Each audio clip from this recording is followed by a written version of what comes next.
Hola, profe, ¿cómo estás? Hola Luisa, ¿cómo vas?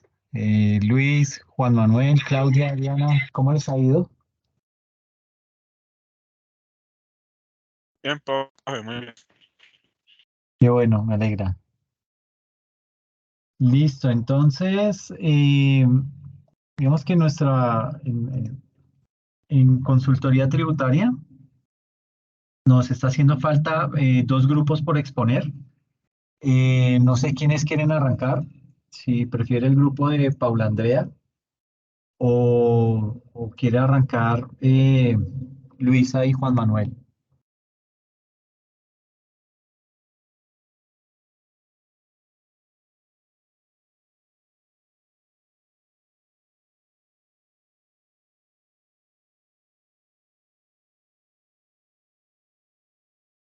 Profe, estamos tímidos.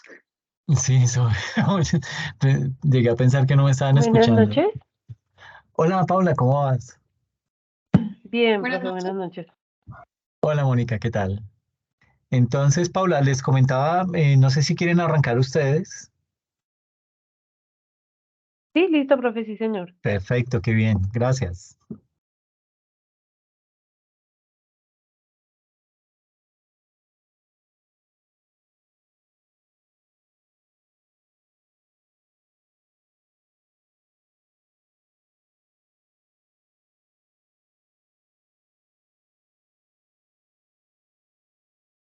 Ya comparto, profe, permítame, ya alisto el Vale, archivo, ya comparto. tranquila, no te preocupes.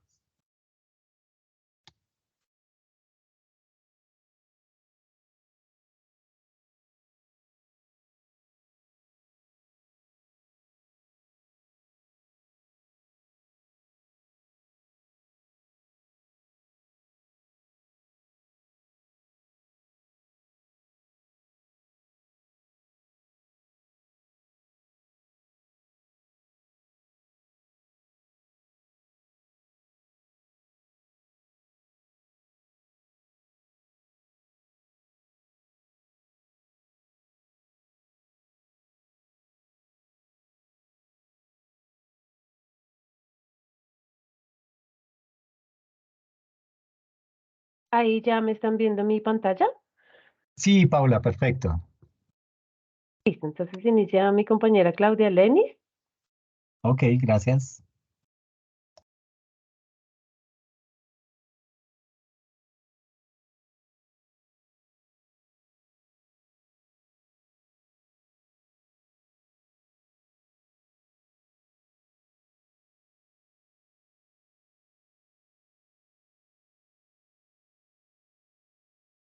Claudia, ¿ya tienes audio? Ya tengo lista la diapositiva.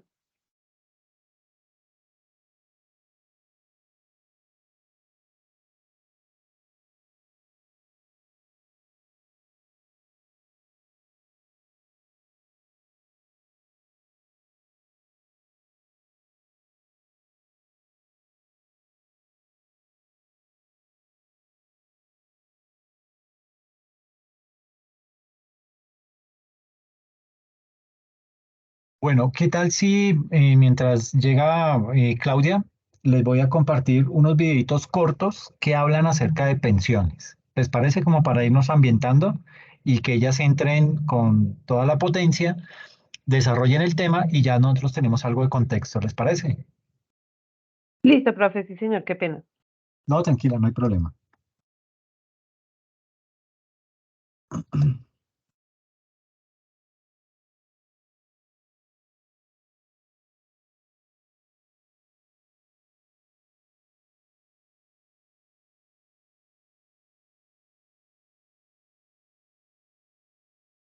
Entonces les comparto audio.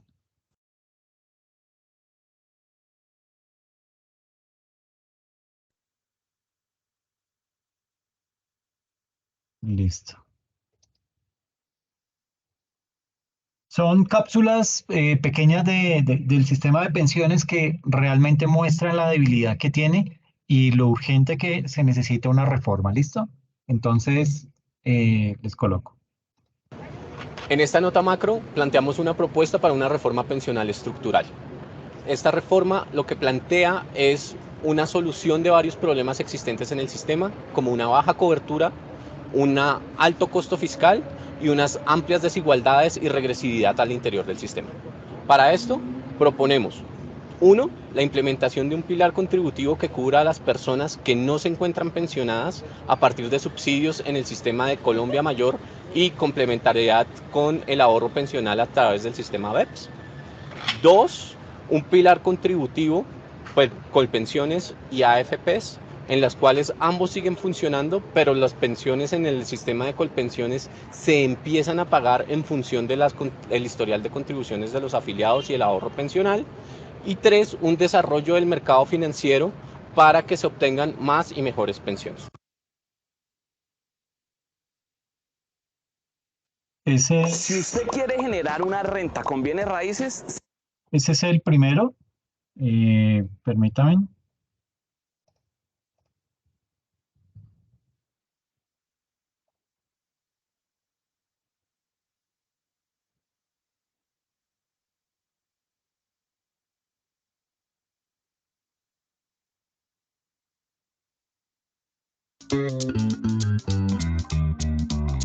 La suma de todo lo que la gente aporta a Colpensiones es de 17,7 billones de pesos al año y las pensiones públicas cuestan 60,4 billones, o sea que el sistema de reparto cuesta el triple de lo que recauda.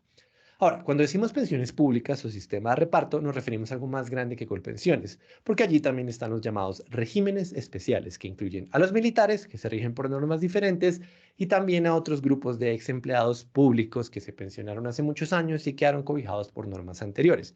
Lo que estamos dejando por fuera es la parte privada porque no genera costos adicionales. Y dicho sea de paso, el régimen privado es bastante joven, solo tiene 190.000 pensionados, porque la ley cambió en el 93 y la edad promedio de los afiliados va por los 35 años. El hecho es que tenemos un déficit de 42,7 billones de pesos anuales en pensiones públicas, plata que sale de nuestros impuestos.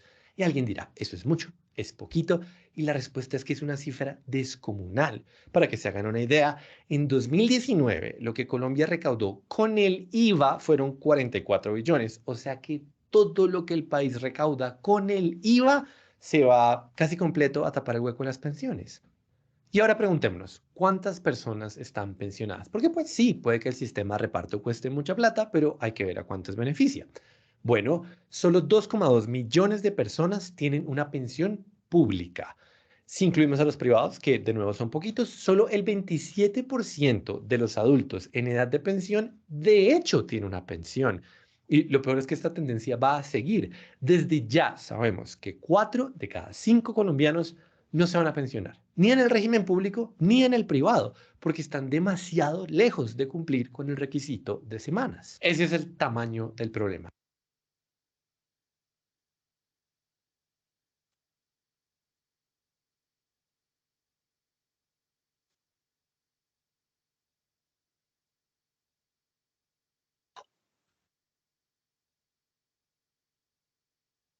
Y este es el último. Estos son 56 segundos. Esto es lo que usted debe saber sobre el sistema de pilares pensional que propone el presidente. Ayer, Gustavo Petro aseguró la necesidad de una reforma pensional con un sistema de pilares para que los viejos en Colombia, en lugar de tener un bono de 80.000 pesos, pasen a tener 500.000 pesos. Esto quiere decir que si usted gana hasta 4 salarios mínimos, obligatoriamente cotizaría en Colpensiones. Y si tiene más de estos, los puede aportar a un fondo privado. Algunos efectos de este sistema sería la disminución de capacidad de ahorro en el sistema económico. Habría un mayor déficit fiscal que podría ser de 405 billones. También afectaría al mercado de capitales, ya que las AFP invierten 384 billones y perjudicarían los recursos que invierten en infraestructura, que usualmente llegan a tener portafolios con duraciones de 50 a 100 años.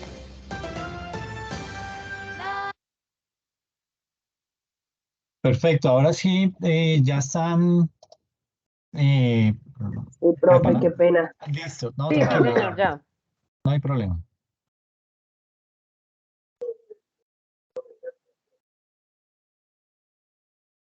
Bueno, buenas noches para todos. El tema que vamos a tratar esta noche es sobre las pensiones. El grupo está Claudia Lenis, Diana Patricia Lozano y Paula Andrea Gudelo. Bueno, en cuanto al tema del Sistema General de Pensiones, es un mecanismo como tal que lo que busca es proveer ingresos a las personas que pierden su capacidad de tener ese ingreso, ya sea por vejez, por invalidez o por fallecimiento de la persona pues que lleva el recurso a las familias. ¿Cuál es el objetivo principal de ese sistema? Garantizar el amparo ante esas contingencias. Ya puedes pasar ahí, Paula, porfis.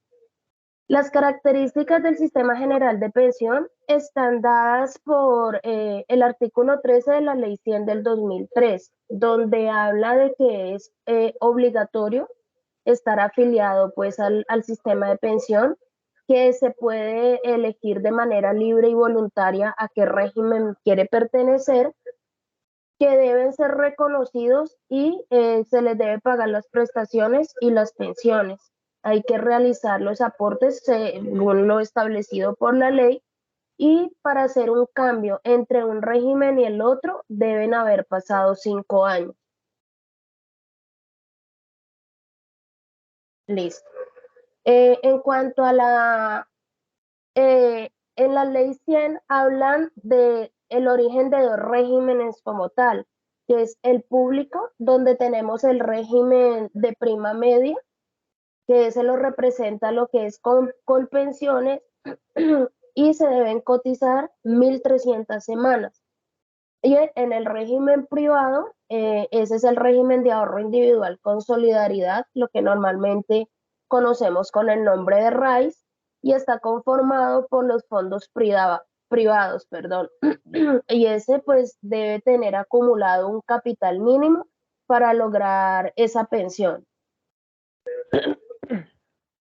En cuanto a temas de normatividad como tal, lo que se ha buscado es precisamente como mitigar los problemas que afectan el sistema pensional en Colombia. Primero salió pues la ley 797, donde se adoptan disposiciones de los regímenes pensionales exceptuados y los especiales, ¿ya?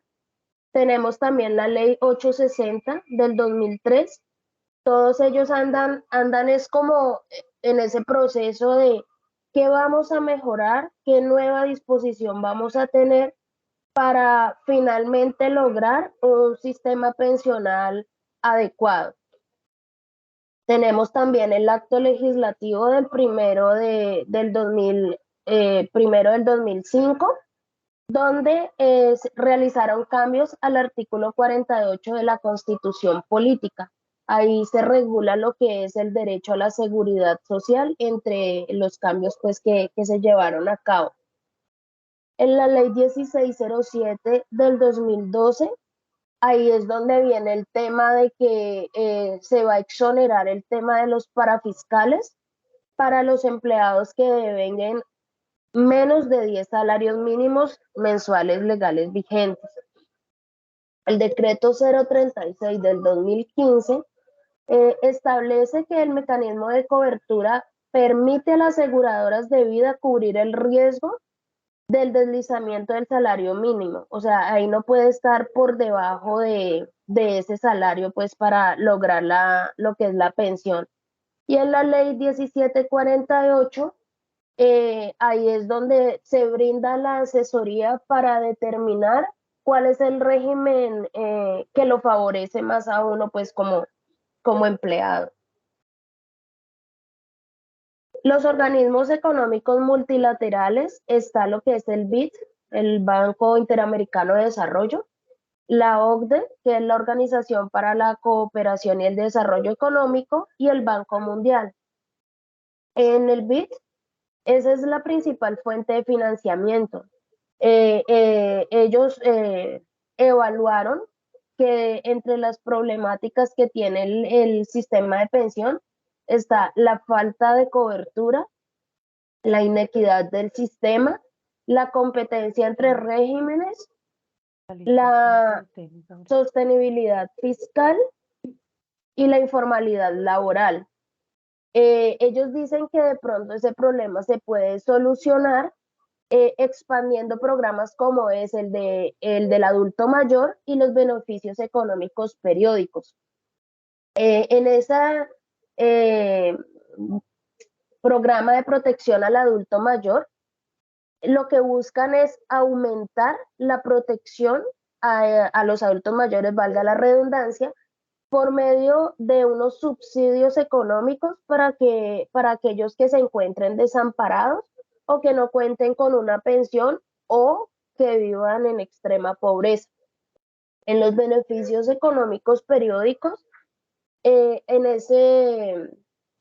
esa parte, ellos lo que buscan es, eso no es una pensión como tal, sino que es como una alternativa de ahorro, pues también anda como con el mismo objetivo, que es el de proteger la vejez, aunque es independiente del sistema general de pensión como tal. La OCDE dice que pues todos apuntan como a lo mismo, ¿no? Ellos dicen que asocian esa crisis del sistema pensional y la pobreza a la informalidad laboral. Y también ven viable que por medio de los beneficios económicos periódicos pueda aumentar la cobertura del sistema pensional.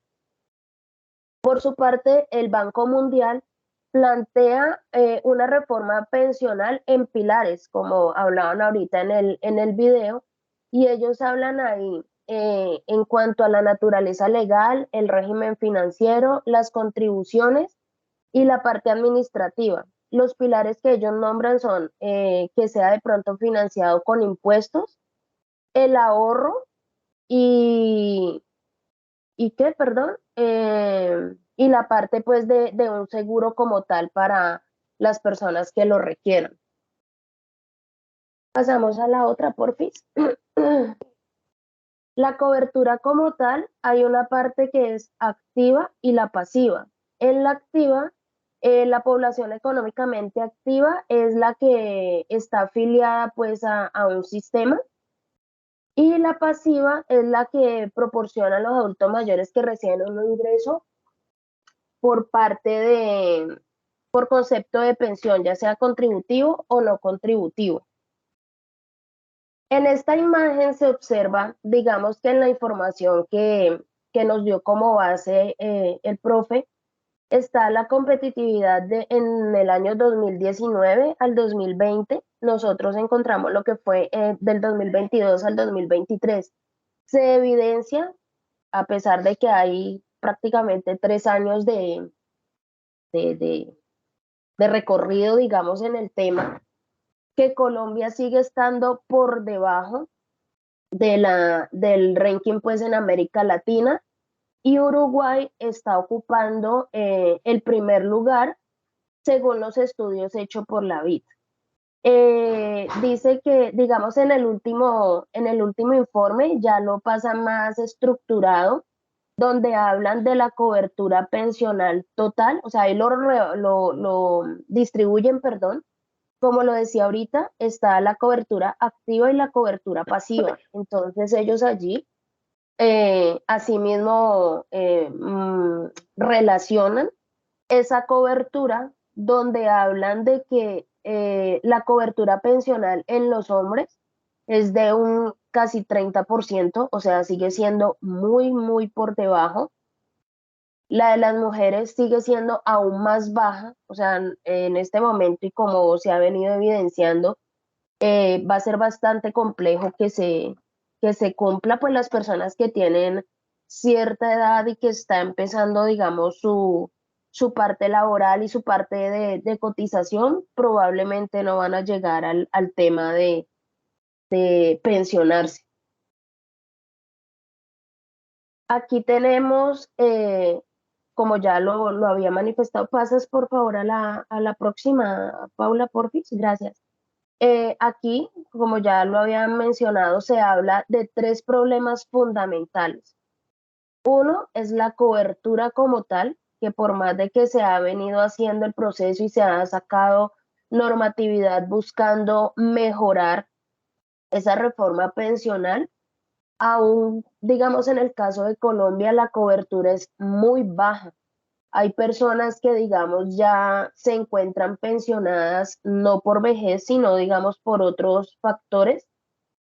Y hay adultos que están retirados y tienen pues un subsidio por parte del Estado. Pero pues esa baja cobertura está afectando la parte económica del país. En cuanto al régimen de prima media, hay una inequidad social, o sea, existe una desigualdad en esa parte y lo que es el sistema pensional no sostenible. Dice que una gran inversión del presupuesto del país se invierte en pagar las mesadas, afectando de esta manera también lo que es la economía. Muchas gracias.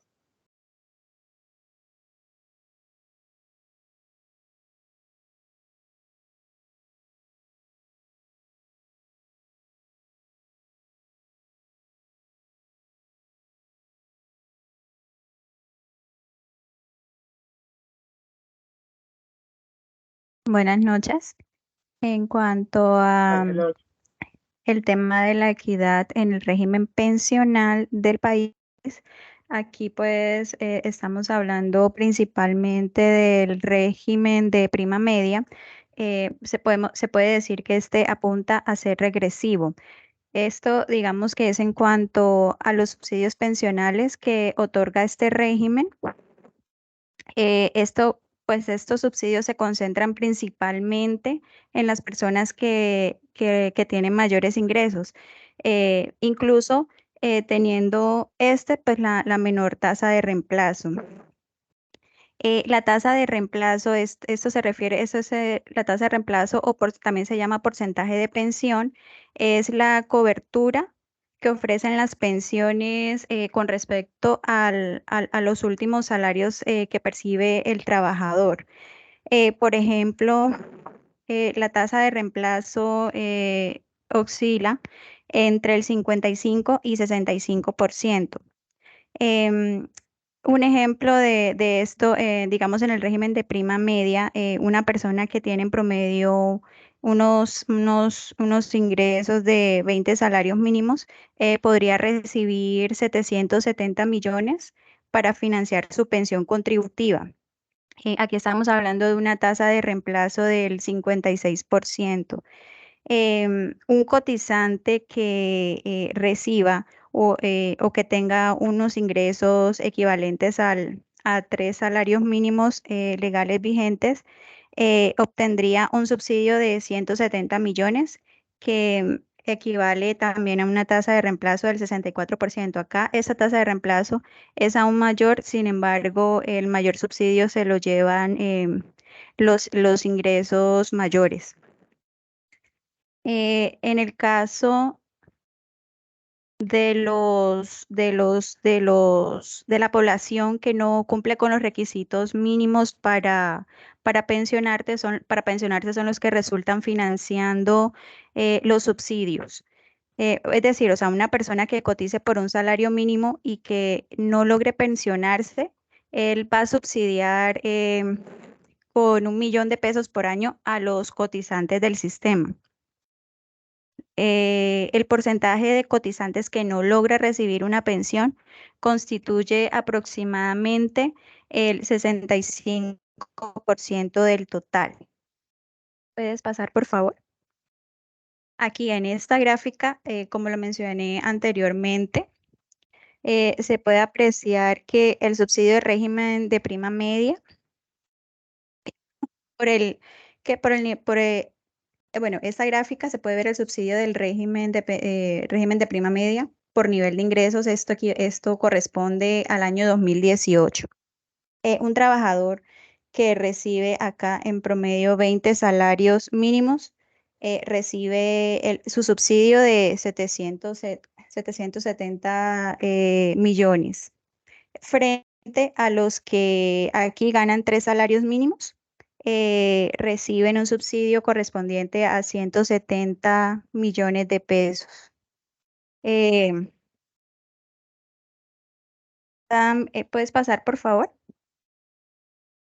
Aquí, esta gráfica representa la población en edad de jubilación pensionada por decil del ingreso del hogar. Eso también corresponde al año 2018. Acá se puede ver que el mayor número de pensionados corresponden a los dos últimos deciles. Estos, se dice que en el 2018 había 670.160 pensionados. Estos dos los más altos de la distribución del ingreso. Y en los deciles más bajos, aquí agrupan a tan solo 3.322 pensionados. Y se puede observar acá en la gráfica que el decil más bajo no cuenta con ningún pensionado. El 48% de los pensionados está, ay, perdón, el 48% de los pensionados está dentro del 20% de los más ricos de la población, mientras que el 20% más pobre concentra al 0.2% de los pensionados. ¿Puedes pasar, por favor? Bueno, no. No, pasa hacia atrás, por favor. Como respuesta a esta situación, pues se optó por, para brindar protección a los adultos mayores en condición de pobreza, donde no tienen acceso a una pensión contributiva. El gobierno diseñó un programa que se llama el Colombia Mayor. Este programa para el año 2017 tenía una cobertura de 1.511.000 adultos mayores. Bueno, claramente se puede ver que esto no es suficiente, pues esto representa un 64% de la línea de pobreza extrema y un 30% de la línea de pobreza y un 10% del salario mínimo legal vigente. ¿Puedes pasar, por favor? Aquí, en cuanto a la sostenibilidad del régimen pensional, se dice que depende de la cantidad de cotizantes eh, que se tenga, pues, de manera que se logre garantizar las pensiones de los adultos mayores.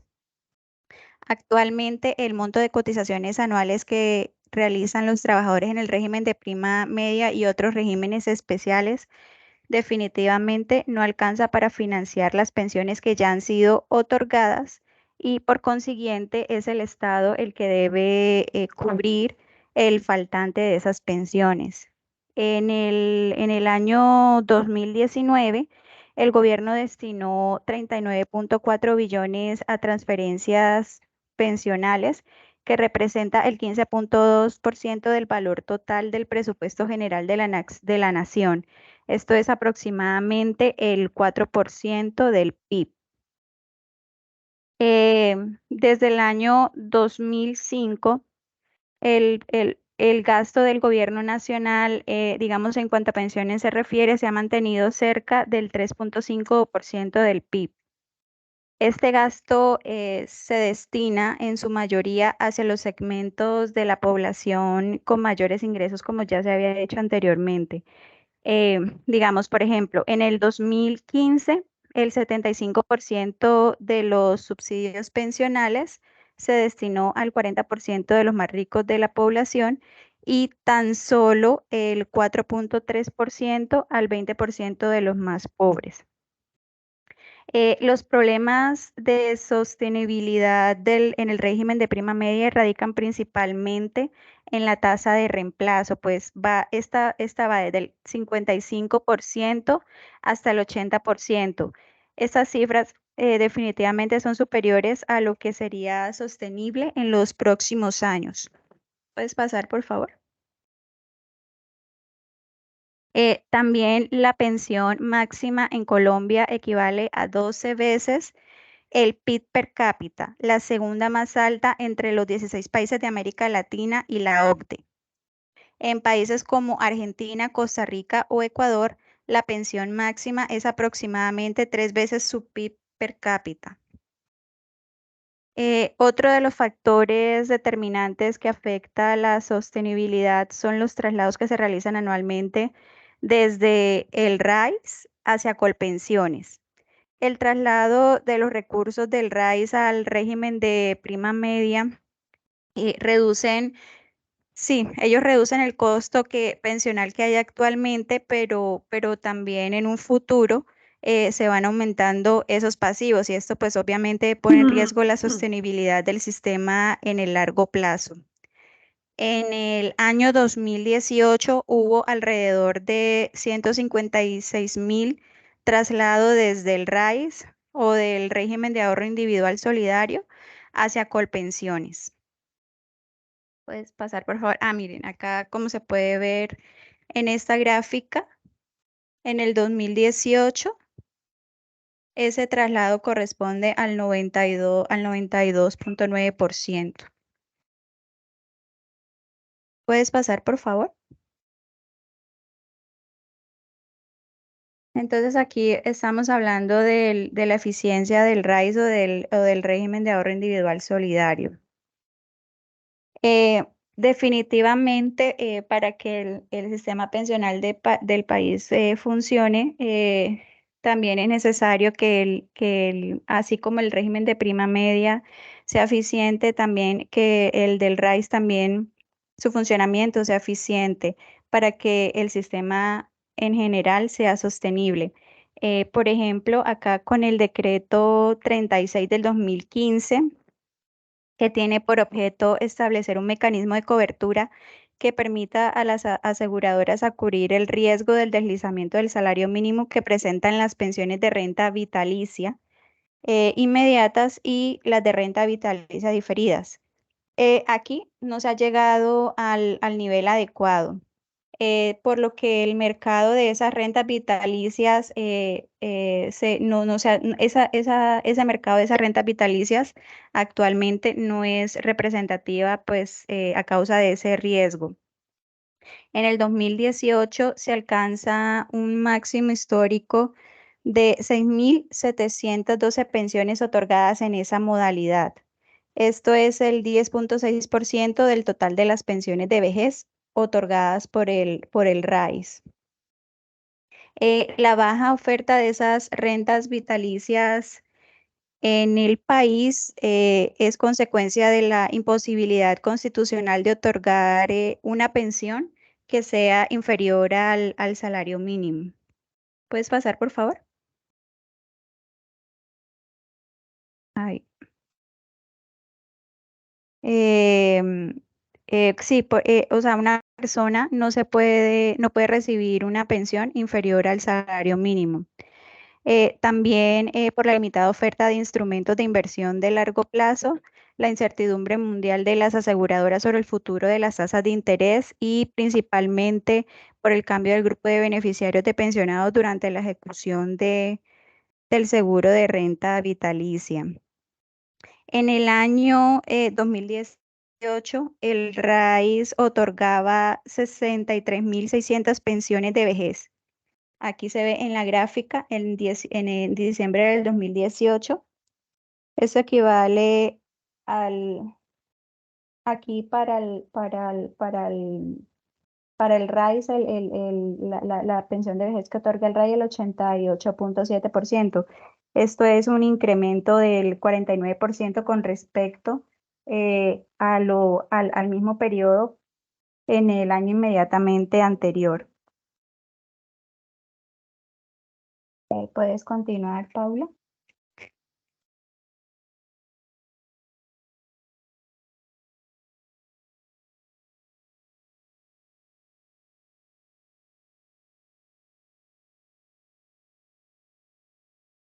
Bueno, la reforma pensional, en cuanto a la reforma pensional, las propuestas más destacadas que hubo o que han habido durante los últimos tiempos es la de Villar y Forero en el año 2018, la de la Escuela Nacional Sindical en el año 2019 y la de Farne en 2019.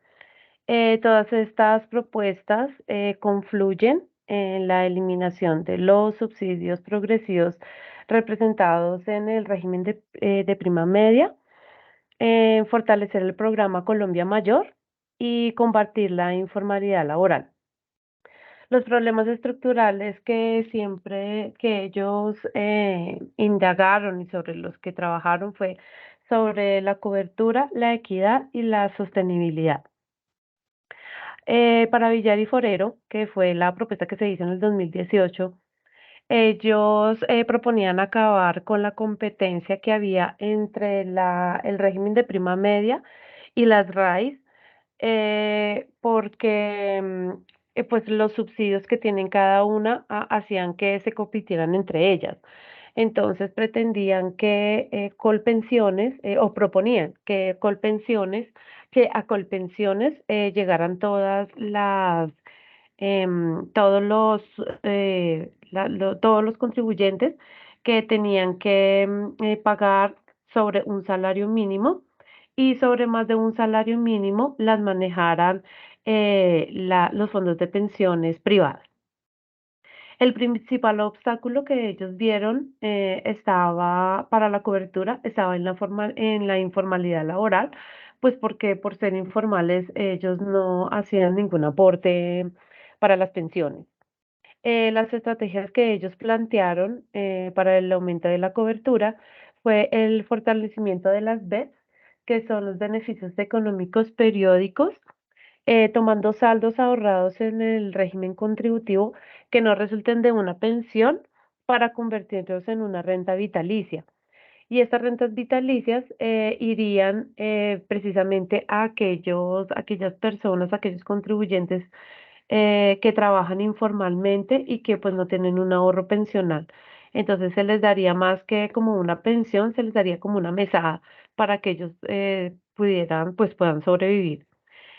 También otra estrategia que proponían era fortalecer el programa Colombia Mayor, expandiendo el alcance que tenía, porque pues en esa época eh, no era de fácil acceso, y también expandir o tener más beneficios, crear más beneficios sobre este beneficio de Colombia Mayor, teniendo subsidios asistenciales y bajando las semanas de pensión a 1.150 semanas, lo que les permitiría tener una mayor cobertura dentro de la pensión contributiva. En cuanto a la equidad, buscaban eliminar subsidios, tener rentas vitalicias, tanto en la RAIS como en Colpensiones, y tener una renta adicional, crear una renta adicional que fuera manejada exclusivamente por el sector público.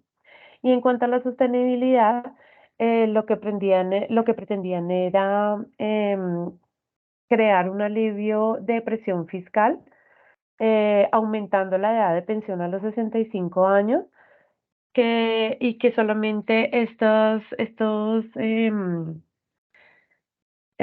estas contribuciones que hacían los trabajadores las manejara únicamente Colpensiones, y eliminar también todos estos retiros programados que lo que hacían era aumentar pues los gastos que ocasionaban las pensiones.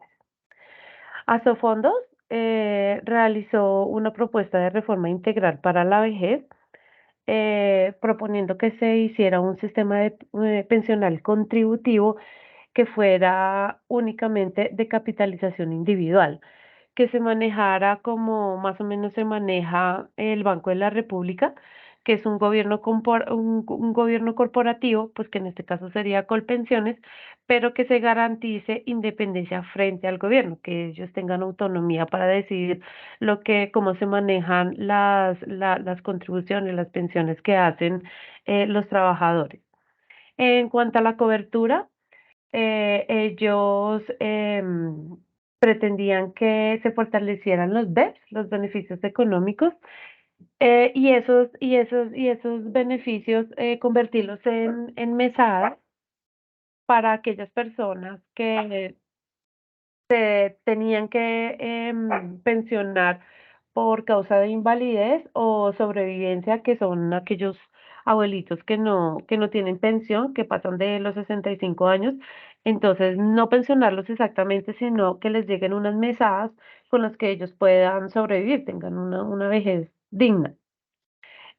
También pretendían combatir la inequidad, eliminando las indemnizaciones que se ocasionaban cuando las personas se pensionaban y se pensionaban a destiempo. Entonces, pues cuando se pensionan, entonces ocasionan indemnizaciones y son unas indemnizaciones muy altas, además de los subsidios que se le daban a muchas personas que se pensionaban con salarios altos y además tenían subsidios. Y también bajar las semanas de cotización a 1.150 para aquellas personas que ya cumplían con la edad, pero que por el otro lado no tenían el capital suficiente pues, para poderse pensionar. En cuanto a la sostenibilidad, pues por ser un régimen contributivo y pensarlo o proyectarlo como de capitalización individual, pues no tendría un problema por la sostenibilidad porque es progresivo. En cuanto a la NIF, propuso una reforma estructural pensional donde ellos veían como un inconveniente o un problema que cuando aparecieron las RAIs, pues ellos traían consigo unos subsidios que empezaron a competir con el régimen de prima media. Entonces ellos lo que hicieron fue, no, ellos lo que propusieron fue detener la afiliación de nuevos contribuyentes para evitar que esos subsidios eh, ocasionaran un mayor gasto en el recurso pensional. En cuanto a la cobertura, ellos proponían realizar una reforma laboral que era de reducción de costos en cuanto a todo lo que tiene que ver con cajas de compensación, con contribuciones al SENA. Entonces la idea era reducir esos costos para tener un incremento en la cobertura para aquellas personas adultos mayores que no se podían pensionar. Y con ello lo que hacían era fortalecer el programa de Colombia Mayor, inyectándole presupuesto del presupuesto general de la nación. En cuanto a la equidad, ellos pretendían hacer que el fondo de garantía de pensión mínima se manejara exactamente igual que el régimen de prima media, haciendo que si ellos tenían las mismas condiciones para cada uno, pues se iba a equilibrar los afiliados en cada una de ellas. Y con esas nuevas afiliaciones, con esas nuevas contribuciones, entonces sí podían destinarlos para mejorar las coberturas que tenían de las personas que no tenían pensión o los que eran trabajadores informales. En la actual reforma pensional del 2023, eh, pues propusieron 4 pilares. El pilar solidario, que consiste en otorgar una renta básica perdón, de jubilación a todas las personas mayores de 65 años que no hayan podido cotizar lo suficiente para acceder a una pensión. El pilar semicontributivo, que es aquí donde se reemplazaría el régimen de prima media, administrado actualmente por Colpensiones. Esta es una renta vitalicia para aquellas personas que no se pudieron pensionar, pero que sí tienen las semanas cotizadas en Colpensiones o en una administradora de fondos de pensión. El pilar contributivo es el que reemplazaría el régimen de ahorro individual con solidaridad que actualmente administran los fondos privados. Así que todas las personas que estarían allí afiliadas al sistema de pensiones irían a Colpensiones, aquellos que cotizan hasta con 3 salarios mínimos legales vigentes y las administradoras de fondos privados se encargarían de recibir aquellas cotizaciones que superan ese monto. El ahorro voluntario es un mecanismo opcional y voluntario que contemplaría los otros tres pilares. Aquí los trabajadores podrían destinar un porcentaje adicional a su salario a un fondo de ahorro individual o colectivo que les permitiría incrementar su pensión o adelantar su edad de jubilación. ¿Qué ventajas tiene esta reforma? Que ampliaría la cobertura del sistema pensional, contribuiría a reducir la desigualdad y la pobreza, mejoraría la equidad de género, fortalecería la sostenibilidad financiera del sistema pensional y esto pues haría que haya mayor cobertura, promovería la libre elección y competencia entre los operadores del sistema pensional, que pues es el problema en el que también confluyen los proponentes de las anteriores reformas. ¿Y cuáles serían las desventajas? Que reduciría el monto de las pensiones, especialmente para las personas que cotizaban en Colpensiones, porque el promedio de los últimos años se calculaba con base en 3 salarios mínimos. Esto puede ser, esa reforma puede ser un sistema poco sostenible en el tiempo debido a que pues la mayoría de contribuyentes no ganan más de 3 salarios mínimos, entonces se vería muy sesgada la participación de en las pensiones y podría afectar el sistema de ahorro de empleo y de crecimiento del país debido a que las empresas y el gobierno podrían dejar de recibir, pues por esto mismo, gran fuente de financiación que pues en este momento es de la que echan manos, digo yo, en este momento. Muchas gracias. No, pues muchas gracias, muy, muy completo el tema. Gracias, Eh, Paula. pero sí les quisiera preguntar a las tres, bueno, ¿cuál ven, o sea, cuál es la salida que ustedes le ven a este tema? ¿Con qué propuestas se quedan?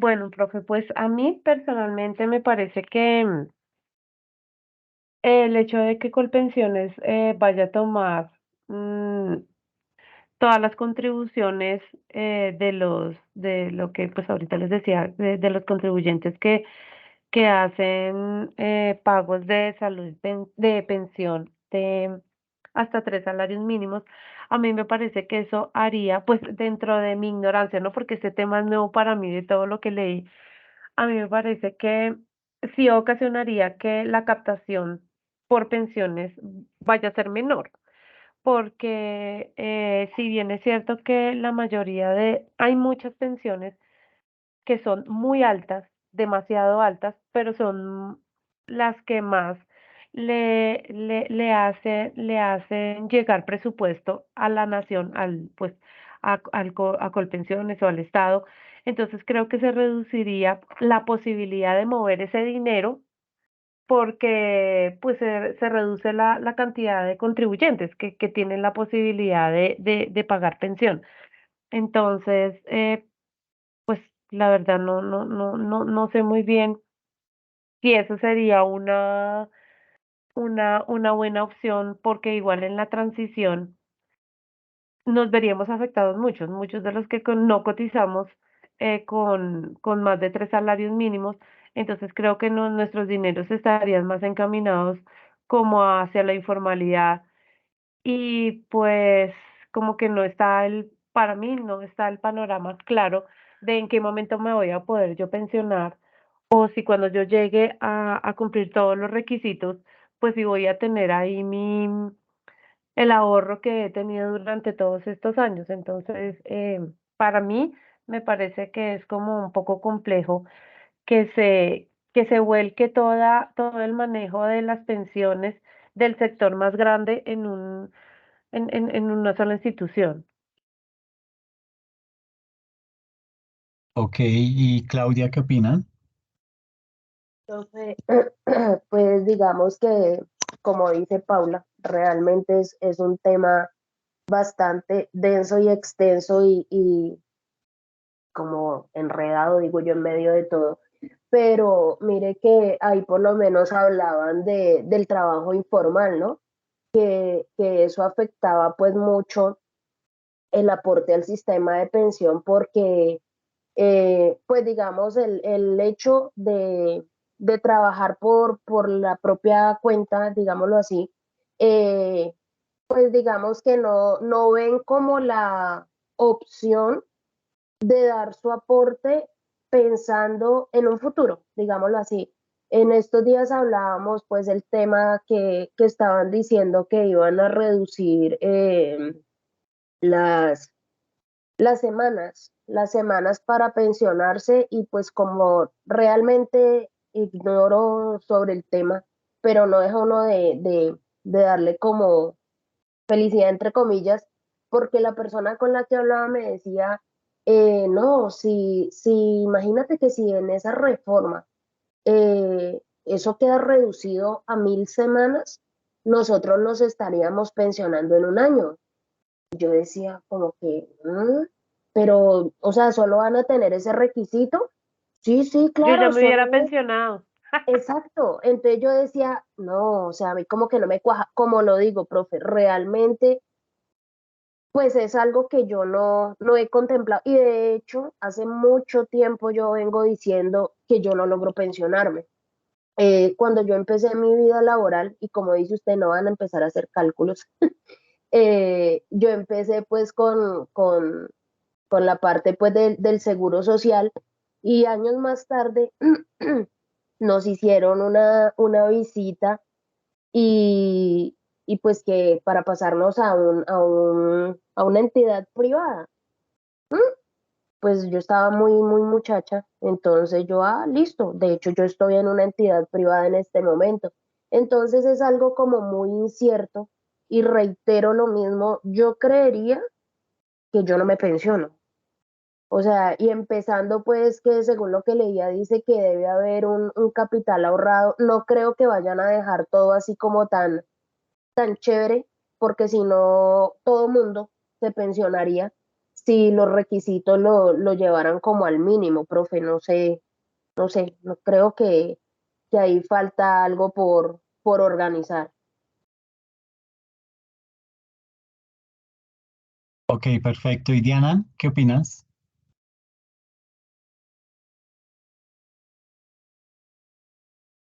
Buenas noches. Pues una de las cuestiones que Diana, tienes como mal el micrófono o quería el audio, acerca se de, escucha Problema de lento. audio. pues, de la nueva reforma de temas que o sea, digamos que por Colpensi, no, de lo que estaba leyendo, que las personas que tuvieran unos ingresos superiores a los 3 salarios mínimos, mencionar hasta con 3 salarios mínimos y digamos si la persona recibe más de estos 3 salarios mínimos, los excedentes por otras entidades, las privadas, los fondos de pensiones. Entonces, pues en ese caso aquí pues esa parte como que se reduce los ingresos que pueden pensiones, no sé con qué sentido lo hacen o si es como para evitar cambiando al régimen de prima media, como para que en un futuro los pasivos no sigan aumentando, pero creo que sería como un impactante, no sé qué tan viable sea eso. Y en cuanto a la reducción de las semanas de cotización, pues no lo veo como tan viable, pues también aumentaría dichos pasivos, pues las personas cotizarían menos tiempo y de pronto los recursos no alcanzarían para que las personas pudieran recibir su pensión normalmente. Es lo que diría yo. De pronto no aumentarla, pero sí mantenerla. y digamos, lo que sí se debe trabajar es como en garantizarle a los adultos mayores una vejez digna, los que no tuvieron, digamos, los ingresos o las condiciones para recibir una pensión. En esa parte sí se debe trabajar bastante. Pero en cuanto a lo otro, aún desconociendo mucho del tema, pues sí es bastante denso. No veo esa reforma tan viable. Profe, pero Pero por ¿crees que ejemplo, hay ay, qué que, pena. discúlpame, pero ¿crees que hay que hacer reforma o tenemos que seguir igual? No, sí debe No, hay haber que una reforma. hacer. Pero no, digamos que en unas condiciones viables, algo que se pueda sostener en el futuro. No algo que genere un impacto tan grande en este momento, no. Tiene que ser algo más, no sé, como mejor planeado. Cuéntame, Paula. Ah, bueno, profe, es que por ejemplo, hay una cosa que a nosotros nos pasa, y es una cosa pues personal, porque eso nos pasó con mi mamá. Mi mamá pues es una de aquellas señoras que ella nunca trabajó en su vida, que siempre estuvo en el hogar y la mantenía mi papá. Resulta que mi papá murió hace 20 años y ella quedó a cargo de nosotras, de mi hermana y de mí. Entonces nosotros lo que hicimos fue pues afiliar la salud, y pues mantenerla simplemente. Cuando nos dijeron que ella pues tenía la posibilidad de pensionarse porque mi papá murió faltándole muy poquitas semanas para pensionarse, hicimos la gestión, no sé qué, que sí se podía. Y resulta que este sistema de pensión que yo todavía no he podido terminar de entender cómo funciona, nos contestaron que no, que ya no tenía derecho a la pensión porque no reunía, porque mi papá no había terminado de cotizar, porque mi mamá nunca había cotizado y ahora lo último que nos dijeron es que, bueno, entonces que no se puede pensionar, pero ella puede recibir la pensión que su papá cotizó. No, que no la puede recibir porque ella, que no hay cómo demostrar que mi mamá, por ejemplo, fuera necesitada porque yo la tengo afiliada a Sanitas. Entonces, si ella no está afiliada a Sisbén, entonces, como que eso quiere decir que si ella no está afiliada a Sisbén, entonces no tiene derecho. Siendo que yo, siendo la hija, la tengo afiliada, claro, a una EPS, pero porque yo trabajo, pero ¿y cuánto nos cuesta mantenerla? Porque no se pone como de pronto un poco más allá los requisitos o porque no se ve, pues obviamente ella tiene un aporte de salud, pero que es beneficiaria y cuánto nos cuesta tenerla a ella como beneficiaria y sin embargo, sabiendo que ella no tiene absolutamente ningún ingreso por ser beneficiaria de una EPS, no tiene derecho a ningún subsidio del gobierno. Y eso no lo tienen en cuenta. Qué vaina. Vamos a cerrar con este video que nos resume un poco la reforma para aquellos que de pronto todavía tienen algún tipo de duda o que tienen algún vacío, pues simplemente como para que lo puedan observar. Y Profe, con esto, dime. qué pena, profe. Yo hago una preguntita allí y basando, digamos, a lo que empezamos hablando del sistema pensional, que hablaban que lo que se garantizaba era precisamente proteger a las personas en el momento que dejaban de percibir esos ingresos, ya fuera por vejez, por invalidez cuando o cuando el generador de ingresos, digámoslo así, fallece. Yo quería preguntar, basándome en lo que dice Paula, ese tercer punto sería siempre y cuando la persona ya se haya pensionado, o sea, por lo menos en el caso del papá de Paula, que ella comenta que le faltaba muy poco, o sea, que la esposa no tiene derecho sabiendo que en su momento dependía económicamente de él. ¿Eso no lo evalúan? Sí, claro, digamos que eso está contemplado en esta reforma. Ahora, en el caso de la reforma actual, yo supongo que a ella le debieron haber devuelto los ahorros que había hecho el esposo. ¿Eso no pasó así, Paula? Paula, Paula, ella acostumbra a hablar Ay, con qué el pena, micrófono apagado. discúlpenme, qué pena. ¿Yo? Tranquila. Señor, perdónme. Te Paula, preguntaba si de pronto a tu mamá le devolvieron los aportes que había hecho tu papá. Absolutamente nada, profe. Imagínese que nosotros hicimos esa solicitud a Colpensiones y la respuesta que nos dieron en una resolución era que como mi mamá no tenía, o sea, no reunía esos requisitos, las pensiones, todo lo que mi papá aportó durante toda su vida, lo habían enviado a una fundación sin ánimo de lucro, escogida por el Ministerio de Hacienda. Imagínense. No, tenaz, o sea, esa parte sí. por eso es que muchas veces se ve tanta evasión, digámoslo, metiéndome por otro lado, precisamente por estos casos, porque si nos vamos a eso, la primera que debieron ellos contemplar fue la mamá, o sea, la esposa. No, me caen Sí, gordos los exacto. gobiernos, definitivamente. Bueno, veamos este video como para cerrar porque todavía me falta un grupo y listo, ¿ok? Entonces, ¿me confirman si escuchan, por favor? La reforma pensional del gobierno ¿Sí Señor. escuchan? Gracias. Petro puede cambiar radicalmente la manera en que usted cotiza y consigue su pensión. La idea es superar el drama de los 7.7 millones de viejos que hoy no tienen pensión y garantizar que quienes no logren tener una puedan pedir un subsidio. El proyecto propone crear un sistema de pilares en el que los fondos privados de pensiones y el régimen público de Colpensiones dejen de competir por afiliados. Eso significa reinventar el sistema de pensiones que empezó a funcionar en Colombia hace 30 años con la Ley 100. Así como pasa con la reforma de salud, con la pensional Petro les quiere quitar a los privados el manejo de recursos, en este caso los ahorros de millones de colombianos. En la práctica eso marchitaría a los fondos privados que perderían el grueso de sus afiliados.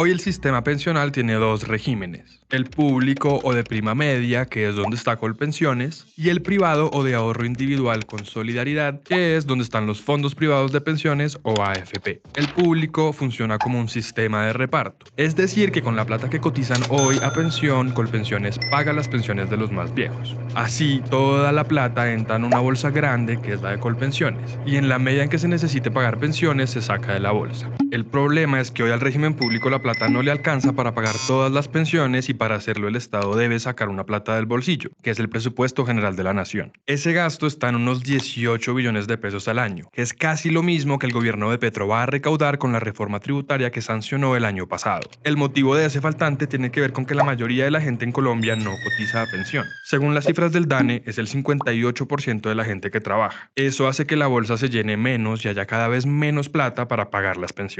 Pero también hay que sumarle que el Estado subsidia pensiones altísimas que hacen desocupar esa bolsa más rápido. Cada mes, una persona que tiene un empleo formal y es independiente cotiza a pensión pagando el 16% del ingreso base, que es el 40% de su salario mensual. Para el caso de los empleados dependientes, la empresa paga el 12% y el empleado el 4% restante. Para pensionarse en Colpensiones, las personas tienen que cotizar 1.300 semanas y cumplir la edad. Con eso, le aseguran a usted una pensión máximo del 80% del promedio de su sueldo de los últimos 10 años si gana más de un salario mínimo. Si gana un salario mínimo, se pensiona con eso. Y si gana menos de un mínimo, puede acceder a un subsidio como Colombia Mayor. El otro régimen que hoy existe es el de las AFP, o fondos privados, que funciona como un sistema de ahorro. Las personas que están en esos fondos cotizan el 16% de su sueldo, y ellos invierten esa plata para lograr la pensión de acuerdo a los ahorros y los rendimientos. Esos rendimientos salen de la plata que los fondos invierten prestándole al gobierno, comprando acciones de empresas extranjeras o invirtiendo en la Bolsa de Valores de Colombia. En ese régimen, la pensión se logra a las 1.150 semanas. Como los fondos solo le devuelven lo ahorrado más los rendimientos, eso no siempre es lo equivalente a un promedio de salario de los últimos 10 años, como si pasa en Colpensiones. Una de las grandes críticas del presidente Petro a los fondos privados son esas inversiones que hacen en empresas de grandes conglomerados económicos y en obras de infraestructura. Por eso, Congreso, con su reforma, quiere cambiar la manera como se maneja la plata de las pensiones y plantea un sistema de pilares en el que los dos regímenes se complementen y no compitan como pasa ahora, que uno tiene que escoger entre uno o el otro. La reforma plantea que haya 4 pilares: el solidario, el semicontributivo, el contributivo y el de ahorro voluntario. El solidario está pensado para las personas más vulnerables y pobres que tienen la edad de pensionarse pero que nunca cotizaron a pensión. Para ellos, que son unos 2,5 millones de personas, la reforma propone girarles 223.000 pesos al mes. En el segundo nivel, el semicontributivo, la idea es darle una renta vitalicia, es decir, hasta la muerte, a las personas que sí cotizaron a pensión pero no alcanzaron a las semanas o el ahorro para pensionarse. ¡Mis ahorros! ¡Mis ahorros, mi dinero!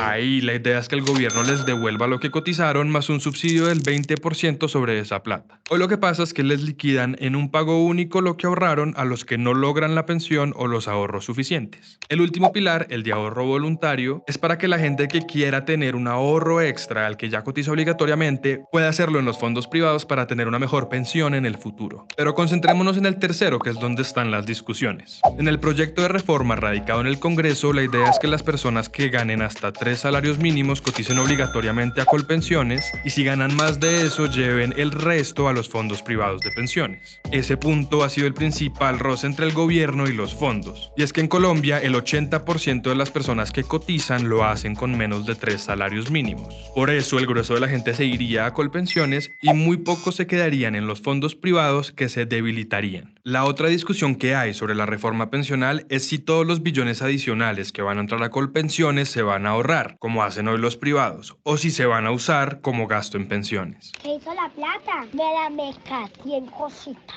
Para que no se pierda la plata que hoy los fondos privados invierten, se creará una especie de fondo privado o AFP, pero pública, que haga lo mismo. Así quedó escrito en la ponencia de la reforma que llegó al Congreso. Se trata de un fondo de ahorro con el que los dineros nuevos que entran a Colpensiones se puedan invertir en comprar acciones o prestarle al gobierno, mientras se pensiona a la gente que entra al nuevo régimen pensional. Esa plata no se podrá convertir en plata de bolsillo del gobierno de turno, sino que debe servir para cubrir pensiones futuras. Para garantizar que ese fondo no esté ligado al gobierno, habrá unos miembros independientes, aunque también representación de personas del Ministerio de Hacienda y del Banco de la República, quienes tomarán las decisiones sobre lo que se haga con la plata. La reforma pensional también tiene un paquete especial para las mujeres, que se pensionan más rápido pero tienen más expectativa de vida y menos posibilidades de cotizar a pensión frente a los hombres. Por eso, la reforma les da un bono pensional de 50 semanas cotizadas por cada hijo que tengan, y da esa opción para un máximo de 3 hijos. Así, por ejemplo, si una mujer tiene 2 hijos, le dan 100 semanas de bono, o sea que en ese caso se podría pensionar con 1.200 semanas. Las mujeres también salieron mejor libradas con la ponencia que llegó al Congreso. La edad para que ellas accedan a beneficios se bajó de 65 a 60 años en los pilares semicontributivo y el solidario, que es el de los 223.000 pesos para las más pobres. Y ahora el Congreso también tendrá que incluir la sentencia de la Corte Constitucional, que dijo que era inconstitucional que las mujeres tengan que cotizar 1.300 semanas para pensionarse en Colpensiones y las bajó a 1.000 semanas. Según los magistrados, hoy las cosas son desiguales para las mujeres que tienen menos tiempo para alcanzar el número de semanas. Una desventaja frente a los hombres por el tiempo que destinan a la maternidad y porque les queda más difícil conseguir trabajo. En los fondos privados el requisito para las mujeres seguirá en 1.150 semanas, aunque si se aprueba la reforma eso también cambiará porque se unificarán los sistemas público y privado. Eso sí, la reforma no toca los requisitos con los que la gente se pensiona en Colpensiones o en los fondos privados de pensión. Es decir, no cambian las semanas ni la edad de pensión para ese pilar, un tema que es sensible en países como Francia, donde ya la están subiendo porque la expectativa de vida de la gente también está aumentando, una medida que generó grandes manifestaciones. En Colombia, los hombres se pensionan con 62 años y las mujeres con 57 años, pero la expectativa de vida es mucho más alta, 72 años para hombres y 78 para mujeres. No subir la edad de pensión es una de las líneas rojas del presidente Petro. En un tuit él respondió que primero renunciaba antes que hacerlo, ante un rumor que había porque el exministro de Hacienda, José Antonio Campo, no descartaba esa posibilidad. A pesar de que la reforma pensional no genera tanta resistencia como sus hermanas, las de salud y laboral, el pulso que se viene en el Congreso será grande por definir cómo y quién va a manejar la plata de las pensiones. Eso será clave, además, en un escenario en el que cada vez tenemos más viejos que necesitan pensión, pero habrá menos jóvenes que sostengan el sistema con sus aportes. Pues ahí ven el tema pues es bien complejo, ¿no? Tiene tanto de largo como de ancho, pero pues evidentemente esto, digamos que da una luz de algo que se puede llegar a presentar a futuro. Esto está siendo bien visto por Fedesarrollo, está siendo bien visto por entes de otros países que también pues nos evalúan y con base en eso pues digamos que el tema puede llegar digamos que se puede hacer unas mejoras, pero al parecer esto digamos que va a ser lo que va a quedar aprobado, ¿ok? Es tanto así que ya esa reforma, el verdadero problema de esa reforma es determinar el umbral de cuánto es lo que se va para Colpensiones, y, es decir, desde qué monto se empiezan a llevar los aportes para Colpensiones y desde qué monto quedan para los fondos privados de pensión. Entonces, pues el tema todavía falta, pero es la reforma que va más avanzada en el gobierno. Bueno, sé que el tema fue bastante largo, pero había que hacerlo de esa manera con el propósito de que nos tuviéramos todas las herramientas para poderlo entender. Ahora sí, les agradezco mucho, Paula, gracias, Claudia, gracias, Diana, y vamos entonces con Luisa y con Juan Manuel, por favor.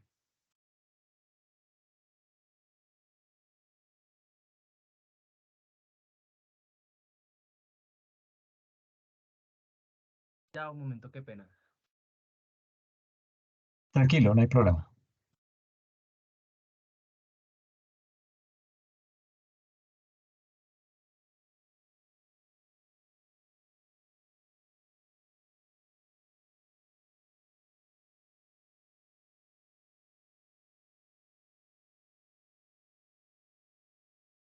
Comparto pantalla, me agarré desprevenido. Ok.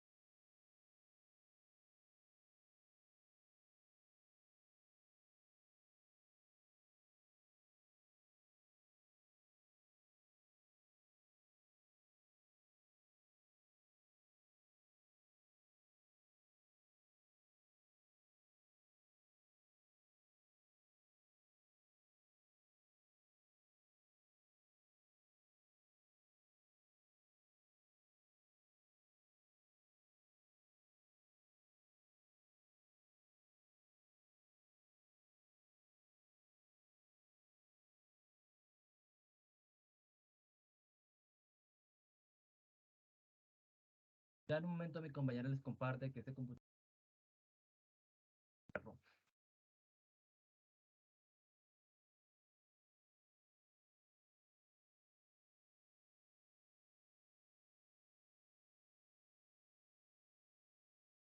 Profe, mientras tanto le pregunto, hoy mismo sabemos cómo nos fue o si de pronto podemos quedar eximidos. Sí, las tres están eximidas. Y yo ya Ay, qué dicha, voy gracias. ahorita publico las notas en la plataforma, pero ya de una vez les digo que están eximidas. Listo, profe, Listo, profe, muchísimas muchas gracias. gracias. Ok, a Acepto, ustedes. acepto, acepto. Ok, ok, listo. Gracias. Listo.